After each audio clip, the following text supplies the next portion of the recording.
ஆடி மாத சிறப்பு வந்து இந்த ஆடிப்பூரம். ஆடிப்பூரமும் வந்து அம்மனுக்கு ரொம்ப ஒரு சிறப்பான ஒரு விழாவாக செலிப்ரேட் பண்ணுவாங்க. ஆடிப்பூரம்னா என்ன, எப்பயிலேருந்து இது வந்து வழிமுறையில கொண்டாட ஸ்டார்ட் பண்ணாங்க? ஆடிப்பூரம் பொதுவாகவே இந்த ஆடி மாசம் அப்படின்னாலே அம்பிகைக்கு உகந்த மாதம் அப்படின்ற மாதிரி ஆயிடுச்சு தெரியுங்களா. ஆக்சுவலி இது வந்து அம்பிகைக்கு உகந்த மாதம் அப்படின்றது நம்ம சாஸ்திரங்கள் தொன்று தொட்டு சொல்லுதா அப்படின்னா அப்படி எந்த விதமான ஒரு சுவடுகளும் இல்லம்மா. அப்படி இருக்கும்போது ஏன் இது அம்பிகைக்கு உகந்த மாதம் ஆச்சு அப்படின்ற ஒரு சந்தேகம் இருக்கு இல்லைங்களா. அதுக்கு செவி வழி செய்தி, உண்மையான தாற்பயம் இல்ல, பட் செவி வழி செய்தி என்ன அப்படின்னா, ஈசன் ஆடி மாதத்துல ஆழ்ந்த நிஷ்டையில இருப்பாராம். அதனால உலகத்தை காத்து ரட்சிக்கும் பொருட்ட அம்பிகை கிட்ட ஒப்படைச்சிருக்காரு. அதனால அம்பிகைக்கு உகந்த மாதம் அப்படின்ற மாதிரி செவி வழி செய்தி. இது உண்மைதானா? அது ஒரு பெரிய கேள்விக்குறி. ஆனா உண்மை என்னவா இருக்கலாம் அப்படின்னா, பொதுவா வந்து பாத்தீங்கன்னா பார்வதி தாயார் பர்வத ராஜகுமாரியா இந்த பூலோகத்துல அவதரித்த மாதம் ஆடி மாதம். ஆண்டாள் நாச்சியார் ஆடி பூரத்தன்னைக்குதான் இந்த பூ உலகில் அவதரிச்சிருக்கா. அதனால இது வந்து பாத்தீங்கன்னா ஆடி மாதம் விசேஷம். அதுக்கும் மேல பூமாதேவி இந்த பூ உலகத்துல குழந்தை வடிவம் எடுத்தது ஆடி மாசம். ஆக பெண் சக்திகள் இந்த ஆடி மாசம் பூலோகத்துல அவதரிச்சிருக்கிறதுனால ஆடி மாதம் பெண் சக்திகளை வழங்கக்கூடிய, வணங்கி வழிபாடு பண்ணக்கூடிய மாதமாகி இருக்கு. இது உண்மைமா, சரிங்களா. அப்ப இந்த ஆடி மாசம் அப்படின்னாலே பொது ஒரு வார்த்தை சொல்லுவாங்க, ஆடிப்பட்டம் தேடி வித அப்படிம்பாங்க. ஆடி மாத காத்துக்கு அம்மிய நகரம் அப்படிம்பாங்க. இந்த ஆடி மாதம் அப்படின்னாலே துள்ளி திரியும் சிங்கத்தின் மீது ஏறி பவனி வரும் தூயவளாம் அம்பிகையை வழிபாடு பண்ணக்கூடிய சிறந்த மாதம் ஆடி மாதம் அப்படின்ற ஒரு விஷயம் வந்துச்சு. அதே மாதிரி ஆடிப்பூரம் அப்படின்னா வந்து அம்மனுக்கு வளைகாப்பு அப்படின்லாம் சொல்றாங்களே, அம்மனுக்கே வளைகாப்பு அப்படின்னா அது என்ன கதை மேம்? பொதுவாக வந்து பாருங்கம்மா, எல்லாமே நம்ம வந்து பாத்தீங்கன்னா இந்த ஆடி மாசத்துல ஒவ்வொரு விசேஷம் அப்படின்றது நம்ம கொண்டாடுறோம். பொதுவாக இந்த ஆடிப்பூரம் வந்து பாத்தீங்கன்னா ஆகஸ்ட் மாதம் 14ஆம் தேதி காலையில 7:22 பூர நட்சத்திரம் ஸ்டார்ட் ஆகுது. ஆகஸ்ட் மாதம் 15ஆம் தேதி காலையில 7:01 தான் பூர நட்சத்திரம் முடியுது. ஆடி மாசம் வரக்கூடிய பூர நட்சத்திரம் அப்படின்றது வந்து பாத்தீங்கன்னா அதான் நான் முன்னமே சொன்ன மாதிரி ஆண்டாள் பிறந்தது. அதுக்கும் மேல அம்பிகைக்கு உகந்த மாதம். அப்ப அம்பிகைக்கு இந்த ஆடி மாதம் என்ன பண்ணலாம், அம்பிகைக்கு வளைகாப்பு அப்படின்ற ஒரு கதை இருக்கு. அதாவது என்ன கதை அப்படின்னா, அம்பிகை சுரூபியான ஒரு பெண் ஆடி மாதத்துலதான் வந்து பாத்தீங்கன்னா அவளுக்கு வளைகாப்பு நடத்தி நல்ல செழிப்பா ஆண் வாரிசு பிறந்துச்சா. இப்போ வந்து பாத்தீங்கன்னா ஆண் வாரிசு பொன் வாரிசுன்ற கணக்கு கிடையாது. எல்லா குழந்தைங்களும் நம்ம குழந்தை. ஆக அம்பிகை சொரூபமா இந்த பூ உலகுல அவதரித்த நிறைய பெண்களுக்கு ஆடி மாசம் அந்த பூர நட்சத்திரம் அன்னைக்கு வளைகாப்பு நடந்ததா ஒரு வரலாறும் இருக்கு. இதுக்கு பெரிய வந்து பாத்தீங்கன்னா ஒரு என்ன சொல்லுவாங்க ப்ரூஃப் இருக்கு, ஆதாரம் இருக்கா, இதுவும் செவி வழி செய்தி. அதனால ஆடி மாசம் அப்படின்னா அம்பிகைக்கே வளைகாப்பு பண்றது அப்படின்ற ஒரு தாத்பரியம் வந்துச்சு. சரி, இந்த ஆடி மாதம் அம்பிகைக்கு வளைகாப்பு பண்றாங்க. இதுக்கு இப்படி ஒரு கதை இருக்கு. அந்த நிறைய வந்து பாத்தீங்கன்னா பெண் சக்திகள் அம்பிகையினோட சொரூபம் ஆடி மாசத்துலதான் உங்களுக்கு வளைகாப்பு நடந்துச்சு, அதனால அம்பிகைக்கு பண்றோம் அப்படின்னு. அப்ப இந்த அம்பிகைக்கு நம்மளாம் ஏன் வளைகாப்பு பண்றோம், இந்த கேள்வி உங்களுக்கு இருக்கு இல்லையா. அது ஏன்னாமா, திருமணமாகி ரொம்ப நாள் ஆகியும் குழந்தை பேரு அப்படின்னு இல்லாதவங்க இந்த ஆடி மாசம் பூர நட்சத்திரத்து அன்னைக்கு அகிலாண்டேஸ்வரிக்கு வளைகாப்பு பண்றது. வளைகாப்பு பண்ணி அந்த வளையல இந்த பிள்ளைங்க போட்டுக்கிறது மூலியமா அம்பிகையினோட கடாட்சத்தினால வாரிசு அப்படின்றது வரும் அப்படின்றது சொல்றதுமா. அப்ப அம்பிகை கிட்ட போய் எனக்கு ஆண் வாரிசு வரணும்னு கேட்க முடியுமா? பெண் சக்தி இல்லைங்களா. அப்ப எந்த வாரிசா இருந்தாலும் எனக்குன்னு வாரிசு, அவ்வளவுதான். என் குழந்தை ஆணா இருந்தா என்ன, பொண்ணா இருந்தா நம்ம குழந்தை அப்படின்ற அது ஒரு காலத்துல அப்படி இருந்துச்சா. இப்பதான் வந்து பாத்தீங்கன்னா ஆணுக்கு பெண் சரிநிகர் சம்மானம் அப்படின்றது வந்துருச்சு. அதனால எல்லாமே மாறி போச்சு. இப்ப குழந்தை வாரிசு அப்படின்னு பொதுவா சொல்றாங்க.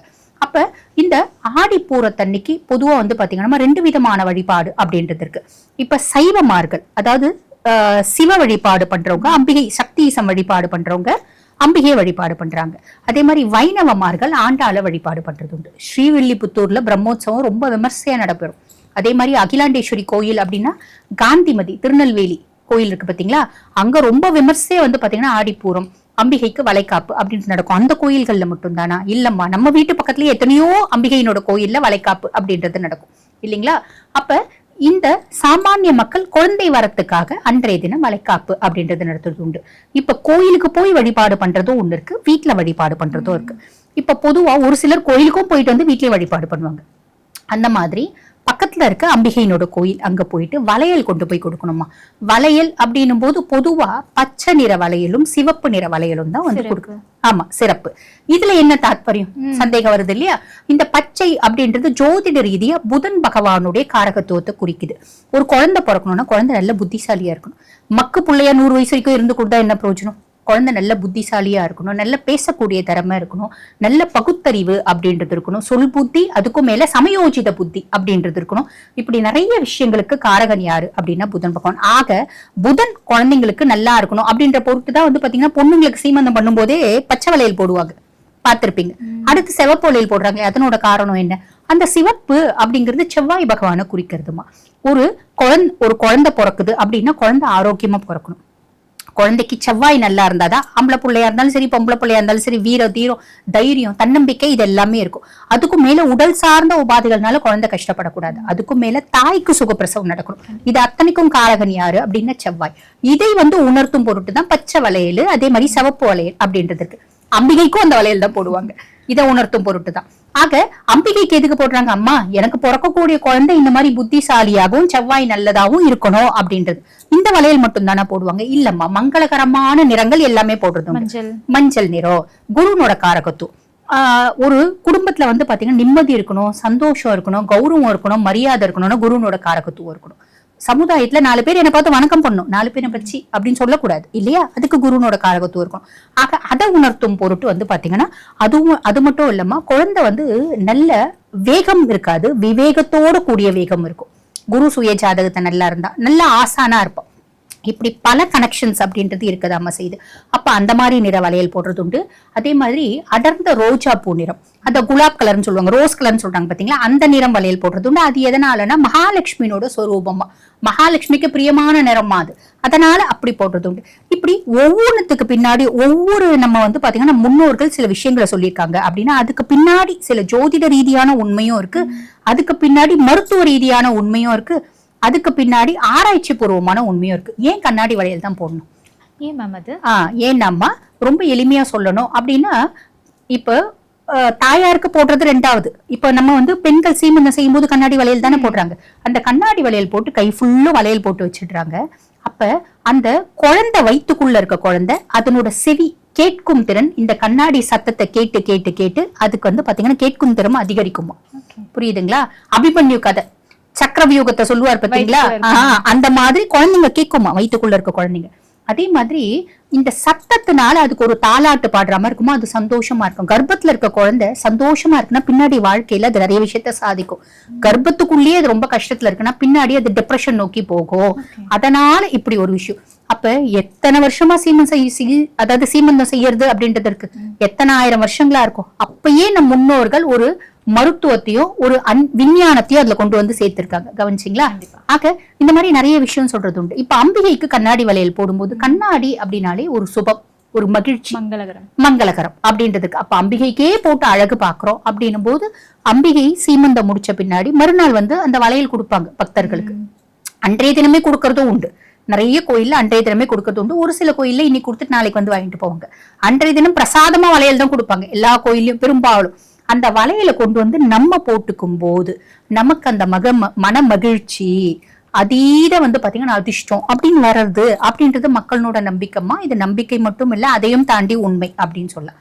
ஆக அம்பிகைக்கே நாங்க வந்து பாத்தீங்கன்னா சீமந்தம் பண்ணி பாக்குறோம், அம்பிகை கிட்ட வேண்டிக்கணும், இந்த வருஷம் தாயே உனக்கு சீமந்தம் பண்றோம், அடுத்த வருஷத்துக்குள்ள எனக்கு சீமந்தம் பண்ணும் அப்படின்ற மாதிரி வேண்டிக்கிறது. வேண்டிட்டு அது நிவர்த்தி ஆன பின்னாடி அம்பிகைக்கு நன்றி செலுத்தும் விதமா அடுத்த சீமந்தம் போது, அதாவது அடுத்த ஆடிப்பூரம் போது சில கோயில்ல வந்து தொட்டில வந்து பாத்தீங்கன்னா குழந்தைங்களை ஆட்டிட்டு அம்பிகைக்கு சீமந்தம் செஞ்சுட்டு போற விஷயமும் இருக்கதாம்மா செய்யுது. ஆக இப்படி ஒரு தாத்பரியம். அதுக்கு மேல ஆண்டாள வைணவமார்கள் என்ன பண்ணுவாங்க, ஆண்டாள் கோயிலுக்கு போயிட்டு ஆண்டாளுக்கு அவல் புட்டு ரொம்ப பிடிக்கும். அவல் புட்டு வந்து பாத்தீங்கன்னா செஞ்சு ஆண்டாள வழிபாடு பண்றது. கோயில்ல போய் வழிபாடு பண்றது உண்டு. வீட்லயே வந்து பாத்தீங்கன்னா ஆண்டாளோட போட்டோ வச்சு அவல் புட்டு செஞ்சு துளசி மாலை, கதம்ப மலர் மாலை தாயாரோட போட்டோக்கு போட்டு திருப்பாவை பாராயணம் பண்ணி அன்றைய தினம் ஆண்டாள வழிபாடு பண்றது உண்டு.